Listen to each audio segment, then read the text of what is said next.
welcome back. So this is a request from my friend Joe, who's just moved abroad to teach. Good luck, Joe. Not jealous at all with you in your warm weather in your nice long swimming pool. You know, I'm here and got the fire on. Right, okay, so we've looked about getting, I looked at bus stop previously, but I only used single digits.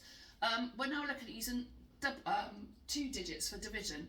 I know there's a long division route, but to be fair, like I said, this is the ADHD teacher. I get everything done as quickly as I can, just get it done, as long as you've got the right answer and you can show some working out. So apologies for anyone this offends.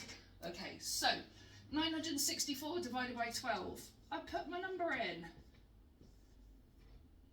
So exactly remember, like I said, my little house, number 964 got in first, 12 is a little bit late to the party. Okay, if you're not sure about your 12 times tables, you can put them up on the side. Glad I've chosen a nice one because my brain can't function particularly well today. Okay, start of the week. Okay, so what I'm looking at, does 12 go into 9? Nope. So I have not used the 9 at all. So 9 now goes and joins next door. Everybody's going to feel a little bit left out. So I've now got 96. I look at how many 12s, because I'm using the whole number, go into 96. 1, 2, 3, 4, 5, 6, 7, 8. Perfect, they're going beautifully. Okay, then I look at 12s into 4, which is 0. Okay, now I've not used the 4. You have 2 options basically. You can either put remainder 4, or if you prefer to use it as a digit or a decimal, I can then put my decimal point in, add a 0 here.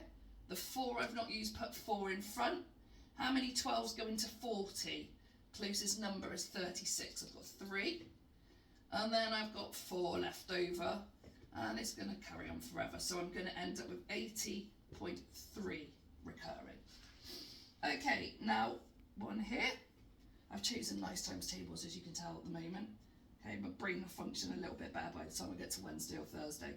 So 1063. By the way, I'm not bunking off school. I just don't work during the days on Monday. Okay, so 15 times table. I go up in 15s. And I sometimes quite often will get pupils to start with this because actually it just gives them a bit of a head into 15 times table. So this one's going to be a little bit harder.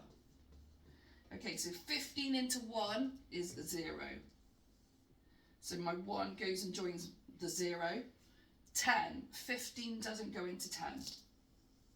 So the 10 goes and joins the next number. I mean, I've got 15 into 106, which if I have a look, the closest number I've got is 105, which is 1, 2, 3, 4, 5, 6, 7. And I've got 1 left over. Becomes 13. 15 doesn't go into 13, sadly. So I put a 0 here. As you can tell, I've not preempted my questions or what the answers are going to be. So I've not used the 13. I could either write it as remainder 13, or I can go my decimal way. So I put my decimal point in, put a 0, put my 13 in front. So I've got 130. I've gone up in my 15s. I find the closest number to 130 without going over, which is 120. 1, 2, 3, 4, 5, 6, 7, 8. I've still got a remainder. I've got a remainder of 10. So once again, I have a look. How many? Because it's now 100. 1, 2, 3, 4, 5, 6. And it actually looks like I've got a remainder of 10 again. Okay, and then that's going to completely go on forever. So I've got my answer is 70.86.